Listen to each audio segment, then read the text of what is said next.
بسم اللہ الرحمن الرحیم۔ السلام علیکم ناظرین، حضرت آدم علیہ السلام کی تخلیق سے پہلے اللہ پاک نے دو طرح کی مخلوقات پیدا کر رکھی تھی، نوری اور ناری۔ فرشتے نور سے پیدا ہوئے، اس لیے انہیں نوری کہا جاتا ہے۔ فرشتے شادی نہیں کرتے اور نہ ہی ان کی نسل بڑھتی ہے، جبکہ ناری وہ مخلوق تھی جسے اللہ پاک نے آگ سے پیدا کیا، جنہیں ہم جنات کے نام سے جانتے ہیں۔ تاریخ ابن اساکر، ابن خلدون اور درجنوں روایات میں ہے کہ سب سے پہلے سموہن جن کو آگ سے پیدا کیا گیا، اس سے جوڑے میں ایک لڑکی کو بھی پیدا کیا۔ سموہن نے اس لڑکی سے شادی کی، ان کی نسل میں بڑی تیزی کے ساتھ اضافہ ہوا اور دیکھتے ہی دیکھتے ان کی نسل پوری زمین پر پھیل گئی۔ یہ یاد رہے کہ نوری مخلوق آسمانوں میں رہتی تھی اور ناری مخلوق کا بسیرا زمین تھی۔ جب اللہ تعالیٰ نے جنات کو پیدا کیا تھا تو شروع میں یہ بھی فرشتوں کی طرح اللہ تعالیٰ کے تابعدار رہے اور اللہ کی عبادت بھی کرتے رہے۔ پھر وقت کے ساتھ ساتھ ان میں سرکشی غالب آنے لگی، اسی وجہ سے یہ مخلوق اللہ تعالیٰ کی نافرمان مخلوق بن گئی۔ جنوں میں سے ایک جلیبہ نامی جن تھا۔ جلیبہ کی شادی تبلیس سے ہو گئی۔ یہ دونوں بہت ہی طاقتور اور جسامت میں کافی بڑے تھے۔ جلیبہ کی شکل ببر شیر سے ملتی تھی اور اس کی بیوی کی شکل بھیڑیے جیسی تھی۔ ان میاں اور بیوی سے بڑے بڑے جن خوفزدہ تھے۔ جلیبہ اور تبلیس کا ایک لڑکا ہوا جس کا نام انہوں نے عزازیل رکھا۔ یہ لڑکا بھی اپنے والدین کی طرح بڑا طاقتور بن گیا۔ آدم علیہ السلام کی تخلیق سے 50,000 سال پہلے زمین پر جنوں کا عروج تھا۔ انہوں نے ہر طرف تباہی مچانا شروع کر دی۔ اللہ تعالیٰ نے اپنے فرشتوں کو حکم دیا کہ زمین پر جاؤ اور ناری مخلوق کو میرا حکم دو، اگر وہ نہ مانے تو ان سے جنگ کرو۔ فرشتوں نے جنوں کو اللہ تبارک و تعالیٰ کا حکم دیا کہ تم زمین پر فساد نہ پھیلاؤ، تو ناری مخلوق نے فرشتوں کی بات ماننے سے انکار کر دیا۔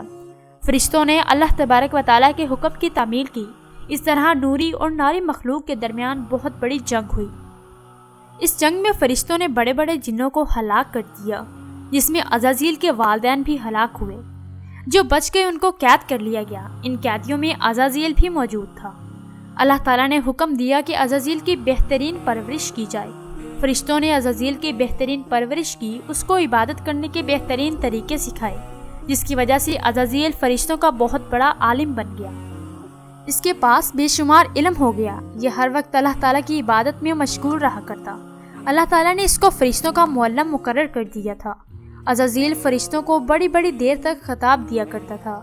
حضرت کعب بن اخبار فرماتے ہیں، عزازیل 40,000 سال تک جنت کا خرانچی رہا، 80,000 سال تک فرشتوں کے ساتھ رہا، 20,000 سال تک وہ فرشتوں کی تعلیم و تربیت کرتا رہا۔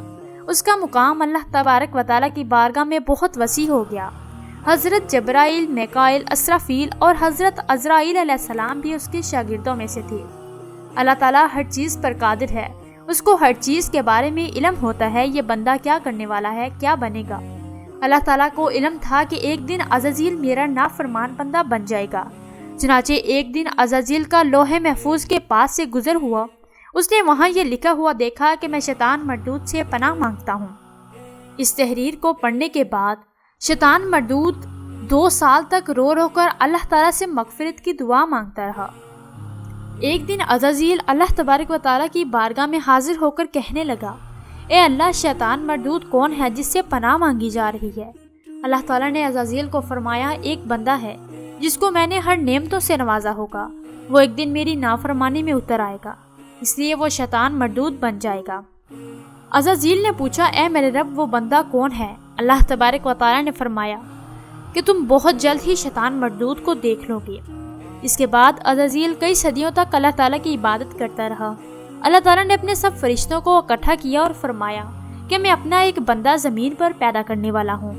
فرشتوں نے جواب دیا، اے اللہ تعالیٰ، یہ بندہ زمین پر جا کر فساد پھیلائے گا، ہم تو ہر وقت تیری عبادت کرتے ہیں۔ اللہ تعالیٰ نے فرمایا کہ جو میں جانتا ہوں وہ کچھ تمہارے علم میں نہیں ہے۔ اللہ تعالیٰ نے زمین کے ہر حصے سے مٹی منگوائی جس سے حضرت آدم علیہ السلام کا پتلا پیدا کیا۔ تو اللہ تعالیٰ نے حضرت آدم علیہ السلام کے پتلے کو 40,000 سال تک ویسے ہی رکھا اور اس میں جان نہیں ڈالی۔ جب بھی فرشتوں کا حضرت آدم علیہ السلام کے پتلے کے پاس سے گزر ہوتا تو بہت حیران ہو جاتے تھے۔ جب عزازیل شیطان حضرت آدم علیہ السلام کے پتلے سے گزرتا تو حضرت آدم علیہ السلام کے پتلے کو نفرت اور تکبر سے دیکھا کرتا تھا۔ وہ اس پتلے سے گزرتے ہوئے حضرت آدم علیہ السلام کو طرح طرح کی اذیتیں دیتا تھا۔ عزازیل سمجھتا تھا کہ یہاں بس میں ہی اللہ کا خلیفہ ہوں۔ ایک دن اللہ تعالیٰ نے حضرت آدم علیہ السلام کے پتلے میں جان ڈالی، سب فرشتوں کو بلایا اور حکم دیا کہ تم حضرت آدم علیہ السلام کو سجدہ کرو۔ سب نے حضرت آدم کو سجدہ کیا۔ عزازیل نے سجدہ کرنے سے انکار کر دیا۔ عزازیل کہنے لگا، میں آگ سے بنا ہوں اور حضرت آدم علیہ السلام آگ سے نہیں بنائے گئے، میں تو اس بندے سے افضل ہوں، میں اس کو سجدہ کیسے کر سکتا ہوں؟ یہ بات سنتے ہی اللہ تعالیٰ نے عزازیل کو فرمایا، یہاں سے نکل جا، تو شیطان مردود ہو چکا ہے۔ اللہ تعالیٰ کا حکم سن کر عزازیل کو یقین ہو گیا تھا کہ میں ہی شیطان مردود ہوں۔ جب عزازیل شیطان مردود بن گیا تو اس نے اللہ تعالیٰ سے قیامت تک زندہ رہنے کی مہلت مانگی، تو اللہ تعالیٰ نے اس کو قیامت کے دن تک زندہ رہنے کی مہلت دے دی۔ شیطان مردود نے کہا، اے اللہ، میں تیرے بندوں کو ہر طرح سے تیرے حکم کی نافرمانی کی طرف لے جاؤں گا۔ بہت تعداد میں تیرے نیک بندے میری بات مان کر تیری نافرمانی میں اتریں گے اور گناہوں کی طرف مائل ہو جائیں گے۔ تو اللہ تعالیٰ نے شیطان مردود سے فرمایا، تو میرے بندوں کو بھٹکائے گا، میری رحمت بہت ہی وسیع ہے، میں ان کو معاف کر دوں گا۔ اسی طرح عزازیل اللہ تعالیٰ کی نافرمانی کر کے شیطان مردود بن گیا۔ اللہ تعالیٰ نے شیطان مردود کے گلے میں لعنت کا طوق قیامت تک ڈال دیا۔ اس طرح شیطان مردود اللہ تعالیٰ کی رحمت سے دور ہو گیا۔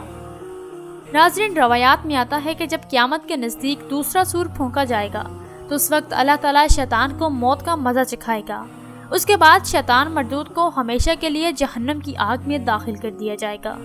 آخر میں اللہ تعالیٰ سے دعا ہے کہ اللہ تعالیٰ ہمیں گناہوں سے بچنے کی توفیق عطا فرمائے۔ آمین ثم آمین۔ اپنا خیال رکھیے گا، ہمیں دعاؤں میں یاد رکھیے گا۔ اللہ حافظ۔